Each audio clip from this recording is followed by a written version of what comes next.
बिस्मिल्लाहिर्रहमानिर्रहीम। तमाम देखने वाले स्टूडेंट्स को प्रोफेसर इकबाल हैदर भट्टी का सलाम। माय डियर स्टूडेंट्स, हम मैथमेटिकल मेथड का chapter number 7 inner product space discuss कर रहे हैं और आज मैं उसका तीसरा लेक्चर जो है वो डिलीवर करने जा रहा हूँ। अगर आपको मेरे नोट्स चाहिए तो डिस्क्रिप्शन में जाइए, वहाँ पे एक नंबर मिलेगा आपको 0300-8810-640। इस पर रब्ता करने से आपको कंप्लीट इन्फॉर्मेशन मिल जाएगी कि आप मेरे नोट्स किस तरीके से हासिल कर सकते हैं। आइए आज की डेफिनेशन का आगाज़ करते हैं। नॉर्म और लेंथ ऑफ ए वेक्टर, ये जो है इसके इनर प्रोडक्ट के कॉन्सेप्ट्स जो हैं ये बहुत ज़्यादा वेक्टर एनालिसिस में जो हमारी डॉट प्रोडक्ट है और स्केलर प्रोडक्ट है उससे मिलते जुलते हैं।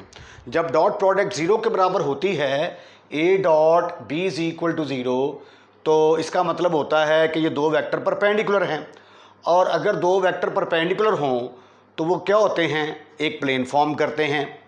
ठीक है, तो जो भी चीज़ ए डॉट बी, जो भी डॉट प्रोडक्ट आएगी वो इसके अंदर ही अंदर आएगी, इसलिए जो इनर प्रोडक्ट है उसको हम डॉट प्रोडक्ट भी कहते हैं। और जो क्रॉस प्रोडक्ट होती है, ये अगर आपके पास वेक्टर ए है, ये वेक्टर बी है, तो ए क्रॉस बी वेक्टर क्या होगा, वो इनके परपेंडिकुलर होगा। ये प्रोडक्ट बाहर निकल जाती है, इसको हम आउटर प्रोडक्ट कहते हैं। अब ये देखें इसकी डेफिनेशन क्या होगी, नॉर्म और length of A vector. Vector analysis में हम इसको मैग्नीट्यूड ऑफ ए वेक्टर के नाम से पढ़ के आए हैं। तो नॉर्म ऑफ ए वेक्टर या लेंथ ऑफ ए वेक्टर या magnitude of A vector, one is same thing. कैसे डिफाइन किया गया है, फर्ज कर लिया कि वी हमारे पास इनर प्रोडक्ट स्पेस है। ठीक है, यानी वी जो है ये एक हमारे पास वेक्टर स्पेस का सेट है और ये जो है इनर प्रोडक्ट है। इस पेयर को हम क्या कहते हैं, इनर प्रोडक्ट स्पेस। तो इसको जनरली तौर पे हम पढ़ते हैं कि V is inner product space. Let V be an inner product space, और इसमें से एलिमेंट लिया छोटा, V belongs to V, then the real number V की इनर प्रोडक्ट V के साथ, V की इनर प्रोडक्ट V के साथ, यानी उसी एलिमेंट की इनर प्रोडक्ट उसी एलिमेंट के साथ, और उसका स्क्वायर रूट ले लें, तो जो चीज़ हमें हासिल होगी उस चीज़ को हम कहते हैं norm of V। Norm of V या लेंथ ऑफ V भी कह सकते हैं आप इसको, लेंथ ऑफ V। फिर दोबारा देखें, आपके पास कोई एक एलिमेंट है V जो कि सेट V में से लिया, इसकी इनर प्रोडक्ट लें इसी एलिमेंट के साथ और उसका स्क्वायर रूट ले लें, तो जो चीज़ हमें हासिल होगी इसको हम कहते हैं कि ये नॉर्म है, नॉर्म ऑफ V। V का नॉर्म या V की लेंथ। और इसको हम कैसे डिनोट करते हैं, V के इर्द गिर्द डबल लाइनें लगा के, V नॉर्म, ये डबल लाइनें लगा दी, इसका मतलब क्या होगा, लेंथ ऑफ V या नॉर्म ऑफ V या मैग्नीट्यूड ऑफ V। और ये किसके बराबर हुआ करेगा, इसके बराबर हुआ करेगा। राइट। अब हम एक एग्जाम्पल करते हैं। एग्जाम्पल है फाइंड द नॉर्म ऑफ, ये एक वेक्टर दिया है हमें, belongs to R square with respect to Euclidean inner product. जो मैंने पहली एग्जाम्पल करवाई थी उसमें मैंने कहा था कि ये यूक्लिडियन प्रोडक्ट है, यूक्लिडियन इनर प्रोडक्ट है, और उसमें मैंने कैसे इनर प्रोडक्ट को डिफाइन कैसे किया था, वहां पे मैंने इनर प्रोडक्ट को कुछ इस तरीके से डिफाइन किया था। यू मेरे पास एक वेक्टर था u1 u2 u3 so on, un, v was another one, v1 v2 v3 so on, vn। तो इनके इनर प्रोडक्ट को मैंने मैंने नहीं, बुक वाले ने इस तरीके से डिफाइन किया था, पहला एलिमेंट पहले के साथ मल्टीप्लाई होगा, दूसरा एलिमेंट दूसरे के साथ मल्टीप्लाई होगा, तीसरा एलिमेंट तीसरे के साथ मल्टीप्लाई होगा, and so on, UN VN।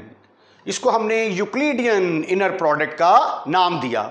तो इसी तरीके से मल्टीप्लाई करना है, यानी अगर U और V हमारे पास दो वेक्टर होंगे तो पहला पहले के साथ मल्टीप्लाई होगा, दूसरा दूसरे के साथ मल्टीप्लाई होगा। तो इस तरह की इनर प्रोडक्ट को यूज करते हुए आपने इसका नॉर्म निकालना है। बहुत आसान तरीका है, देखिएगा, वेरी इंटरेस्टिंग वन। V हमारे पास है 3,4, राइट। उसके बाद V को दो दफा लिख लेते हैं, 3,4। उसके बाद V की इनर प्रोडक्ट V के साथ लें। V की इनर प्रोडक्ट V के साथ लेने का मतलब क्या है कि ये देखें, पहले एलिमेंट के साथ मल्टीप्लाई होगा 3 × 3, और दूसरा एलिमेंट दूसरे के साथ मल्टीप्लाई होगा 4 × 4। तो ये आंसर आ गया हमारे पास 9 + 16। 9 + 16, तो इनर प्रोडक्ट V की V के साथ किसके बराबर आ गई? 25 के बराबर। अब V नॉर्म किसके बराबर होता है? V नॉर्म = V की इनर प्रोडक्ट V के साथ और उसका square root, that is equal to 25, and the square root of 25 is 5। तो ये 5 जो है ये इसका क्या कहलाएगा? इस वेक्टर का नॉर्म कहलाएगा।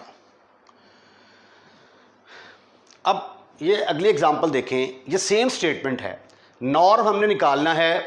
पहले हमने नॉर्म निकाला और इनर प्रोडक्ट इस तरीके से डिफाइन की। अब इनर प्रोडक्ट को कैसे डिफाइन किया गया है? इस तरीके से, U1 V1 - U1 V2 - U2 V1 + 3 U2 V3। ये एग्जांपल नंबर 3 में आपने ये वाली इसको साबित किया था कि ये इनर प्रोडक्ट है, एग्जांपल 3। ठीक है, तो एग्जांपल 3 में जो इनर प्रोडक्ट है उसको यूज करते हुए हमने इस वेक्टर का नॉर्म निकालना है। पहले मल्टीप्लिकेशन का तरीका ये था, पहला पहले से मल्टीप्लाई हो रहा है, दूसरा दूसरे से मल्टीप्लाई हो रहा है। और यहां पे मल्टीप्लिकेशन का तरीका क्या है? U है आपके पास अगर U1 V1, U1 U2, और V आपके पास है V1 V2, तो मल्टीप्लिकेशन का तरीका क्या होगा? U और V की inner product will be equal to, पहला पहले के साथ मल्टीप्लाई होगा, फिर पहला दूसरे के साथ और साइन चेंज, फिर दूसरा पहले के साथ और साइन चेंज, फिर दूसरा दूसरे के साथ लेकिन साथ 3 आएगा और प्लस का साइन आएगा। यह है मल्टीप्लिकेशन का तरीका। इस इनर प्रोडक्ट को यूज करते हुए आपने इस वेक्टर का नॉर्म निकालना है। ये देखिए जी, V हमारे पास है 3,4 बिलोंग्स टू R²। इसको दो दफा लिख लें, V = 3,4। अब हमने निकालना है U × V को कैसे डिफाइन किया गया है? UV को ऐसे डिफाइन किया गया है, U1 V1 U1 V2 U2 V1 + 3 U2 V2। अब हमने उसी एलिमेंट को उसी के साथ मल्टीप्लाई करना है, तो V की इनर प्रोडक्ट जब V के साथ लेंगे, ठीक है, तो क्या तरीका होगा? पहला पहले के साथ मल्टीप्लाई होगा 3 × 3, माइनस पहला दूसरे के साथ मल्टीप्लाई होगा, माइनस दूसरा पहले के साथ मल्टीप्लाई होगा, फिर +3 टाइम ऑफ दूसरा दूसरे के साथ मल्टीप्लाई होगा। ठीक ठीक ठीक ठीक ठीक ठीक ठीक ठीक ठीक ठीक। ये किसके बराबर आ गया? 9 - 12 4 4 are 16, 16 + 3, योर आंसर इज 48। 48 में से 24 निकाले तो बाकी कितने रह गए? 24 + 9, योर आंसर इज 33। लेकिन हमें निकालना है V नॉर्म। V नॉर्म का फार्मूला क्या है? V नॉर्म = V की इनर प्रोडक्ट V के साथ और उसके ऊपर हम क्या लेंगे, स्क्वायर रूट। तो v की इनर प्रोडक्ट v के साथ वो 33, तो उसका स्क्वायर रूट लिया तो आंसर आया 33। अब जवाब देखें जरा, इसमें इनर प्रोडक्ट इस तरीके से डिफाइन की गई थी, इसका जवाब डिफरेंट आया। ठीक है, यहां पे इनर प्रोडक्ट चेंज हो गई, आंसर चेंज हो गया। तो जिस तरह की इनर प्रोडक्ट हमने डिफाइन की होगी उसी तरीके से जो है इसका जो है वो नॉर्म निकलेगा।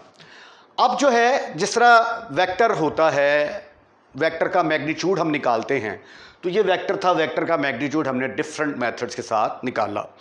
और अगर हम ये जो हमारे पास वेक्टर है, ये जो v नॉर्म आया, ये v वेक्टर है हमारे पास, इस वेक्टर को हम यूनिट वेक्टर में कन्वर्ट कर दें, यानी अगर इसका नॉर्म जो है वो 1 के बराबर आ जाए तो फिर ये जो वेक्टर v है इसको हम कहेंगे कि ये नॉर्मलाइज वेक्टर है, या इसको हम कहेंगे कि ये यूनिट वेक्टर है। तो आइए अब इसको डिफाइन करते हैं।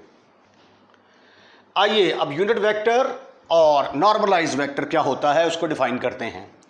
Let v be an inner product, an inner product space,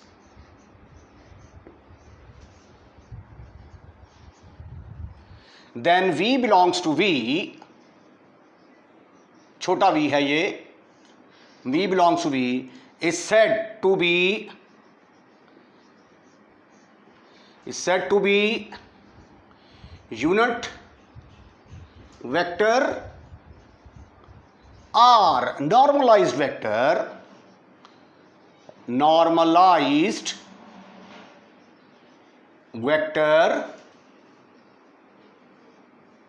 if v norm किसके बराबर आ जाए, 1 के बराबर। दैट इज v नॉर्म को हम कैसे लिखते हैं, v की प्रोडक्ट, इनर प्रोडक्ट v के साथ और उसका स्क्वायर रूट। और अगर इसका आंसर 1 के बराबर आ जाता है तो उसको हम फिर क्या कहेंगे कि ये यूनिट वेक्टर है और नॉर्मलाइज वेक्टर है। हम किसी भी वेक्टर को, कोई भी वेक्टर हमारे पास हो, उसको हम नॉर्मलाइज कर सकते हैं। कैसे नॉर्मलाइज कर सकते हैं, उसके मैग्नीट्यूड के साथ डिवाइड करके। जिस तरह ये एक वेक्टर था हमारे पास, वेक्टर का मैग्नीट्यूड, तो उसका जब यूनिट वेक्टर निकालते थे तो कैसे निकालते थे, वेक्टर को उसके मैग्नीट्यूड के साथ डिवाइड कर देते थे, राइट। तो यहां पे जो यूनिट नॉर्मल होगा वो कैसे निकालेंगे, वेक्टर को उसके नॉर्म के साथ डिवाइड कर दिया करेंगे। Every vector can be normalized, every vector can be normalized by dividing it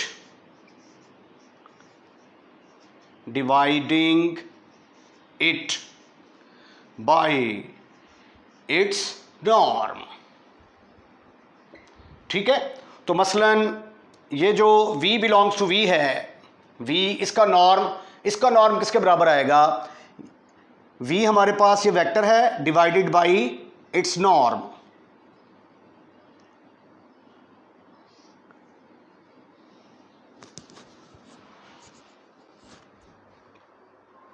यहां पे थोड़ी सी चेंज करनी है, एवरी नॉन जीरो वेक्टर का लफ्ज आएगा, नॉन जीरो वेक्टर।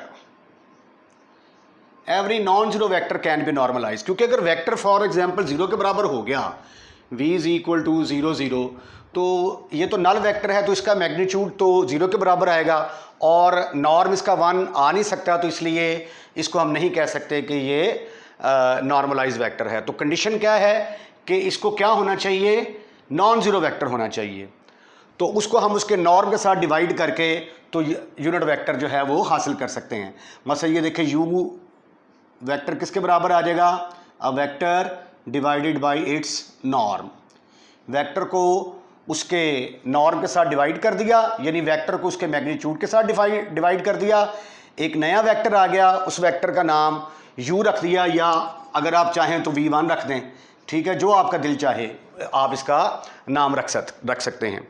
अब पहले मैंने आपको वेक्टर का नॉर्म निकालना सिखाया था, अब मैं एक एग्जांपल करता हूं जिसके अंदर वेक्टर को नॉर्मलाइज कैसे करते हैं वो मेथड आपको सिखाते हैं। एक वही एग्जांपल है, एग्जांपल नंबर 5 जो पहले मैंने की है। v is equal to 3 r, ये एक वेक्टर है मेरे पास, और इसको मैंने इसका देन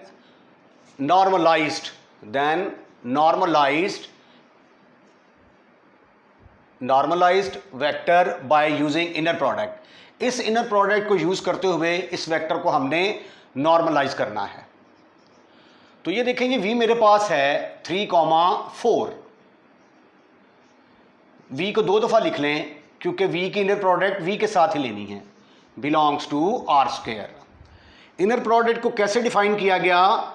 u की इनर प्रोडक्ट v के साथ को डिफाइन किया गया u1 v1, पहले के साथ मल्टीप्लाई होगा, दूसरा दूसरे के साथ मल्टीप्लाई होगा। रिमेंबर कि u से मुराद क्या है? u1 u2, और v से मुराद v1 v2। ओके। अब हमें चूंकि इसका नॉर्म चाहिए तो इसी वेक्टर की इनर प्रोडक्ट इसी के साथ लेंगे, ठीक है, यानी v की इनर प्रोडक्ट v के साथ, तो पहले के साथ मल्टीप्लाई होगा, आंसर आ गया 3 × 3, दूसरा दूसरे के साथ, आंसर आ गया 4 × 4, which is equal to 9 + 16 is equal to 25। ये मेरे पास निकल आया, इनर प्रोडक्ट निकल आया। v नॉर्म किसके बराबर निकल आया? v norm is equal to v की इनर प्रोडक्ट v के साथ और उसका लेंगे हम square root, and which is equal to square root of 25, जो कि किसके बराबर आ जाएगा? 5 के बराबर आ जाएगा। अब नॉर्मलाइज्ड वेक्टर किसके बराबर आ जाएगा? नॉर्मलाइज्ड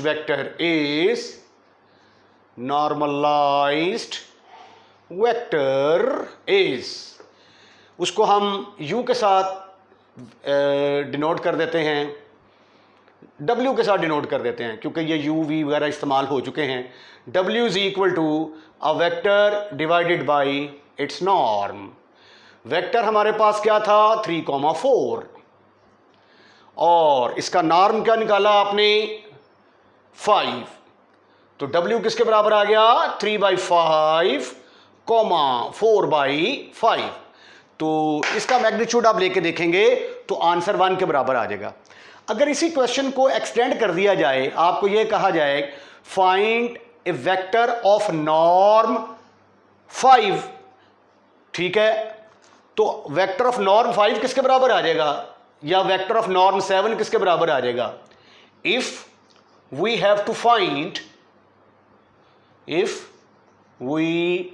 हैव ये स्टेटमेंट मैंने दिया हुआ, अपनी तरफ से कर रहा हूं, if we have to find vector of norm 7, तो फिर वेक्टर ऑफ नॉर्म 7 किसके बराबर आएगा? मल्टीप्लाई 1 बाई 7, तो 7w will be equal to, 7 से मल्टीप्लाई करेंगे 21 डिवाइडेड बाई 5, 28 डिवाइडेड बाई 5। तो ये आपके पास एक ऐसा वेक्टर आ जाएगा जिसका नॉर्म किसके बराबर होगा? 7 के बराबर। अगर आप इसको चेक करना चाहते हैं तो आप चेक भी कर सकते हैं इसका नॉर्म 7 आता है कि नहीं आता। ये देखें 21, 5, 28, 5, राइट। पहले के साथ मल्टीप्लाई होगा, यही मेथड है ना, पहला पहले के साथ, दूसरा दूसरे के साथ। 21 प्लस 28 इंटू 28, 5 इंटू 5। 21 को 21 से ज़रा मल्टीप्लाई करें, क्या आंसर आता है? ये देखें, ये मैंने कैलकुलेशन कर ली है। आप 21 को 21 से मल्टीप्लाई करेंगे 441, 28 को 28 से मल्टीप्लाई करेंगे 784, और चूँकि इसका हमने नॉर्म निकालना है तो स्क्वायर रूट लेंगे साथ इसका, और ये आ जाएगा फिर 12 25 डिवाइडेड बाई 5। जब आप इसको कैंसिल करेंगे तो 49, और स्क्वायर रूट से जब बाहर आएगा तो इसका मैग्नीट्यूड किसके बराबर आ गया, 7 के बराबर। तो ये मेथड आ गया कि अगर आपने वेक्टर ऑफ नॉर्म 2, 3, 4, 5, 6 निकालना है तो उसका तरीकाकार ये है। अगर आपने यूनिट नॉर्मल निकालना है तो उसका मेथड ये है। अगर आपको वो कह दे कि 2 यूनिट नॉर्मल निकालने हैं, अगर आपको ये कह दिया जाए कि ये है फाइंड 2 नॉर्मलाइज, फाइंड 2, अगर 2 का लफ्ज़ यूज़ करें, 2 नॉर्मलाइज वेक्टर आपने निकालने हैं, तो वो आप कैसे निकालेंगे? ठीक है, वो एक तो ये वाला हो जाएगा और दूसरा जो है ये प्लस वाला, और एक जो है ये माइनस वाला हो जाएगा, -3/5 -4/5। इसका भी जब आप यूनिट वेक्टर लेंगे ना, सॉरी, इसका जब आप नॉर्म लेंगे तो इसका नॉर्म भी 1 के इक्वल आएगा। राइट। इसके साथ ही आज का लेक्चर हम यहीं पे वाइंड अप करते हैं। अगर आपको हमारी वीडियो पसंद आई है तो इसको लाइक ज़रूर कीजिएगा, और लाइक करने के बाद शेयर करना मत भूलिएगा। और अगर आपने हमारा चैनल सब्सक्राइब कर दिया है तो थैंक यू वेरी मच, और अगर आपने हमारा चैनल सब्सक्राइब नहीं किया तो बराए मेहरबानी हमारे चैनल को सब्सक्राइब करें, क्योंकि जब आप वीडियो वॉच कर रहे होते हैं तो रेड कलर का लिखा हुआ आ रहा होता है सब्सक्राइब। इससे कि कोई भी एक्स्ट्रा चार्जेस नहीं हैं और ना ही इसमें आपका कोई नुकसान है, लेकिन हमें देख के खुशी होती है कि हमारे चाहने वाले ज़्यादा हैं। अपना ख्याल रखिएगा। अल्लाह हाफिज़।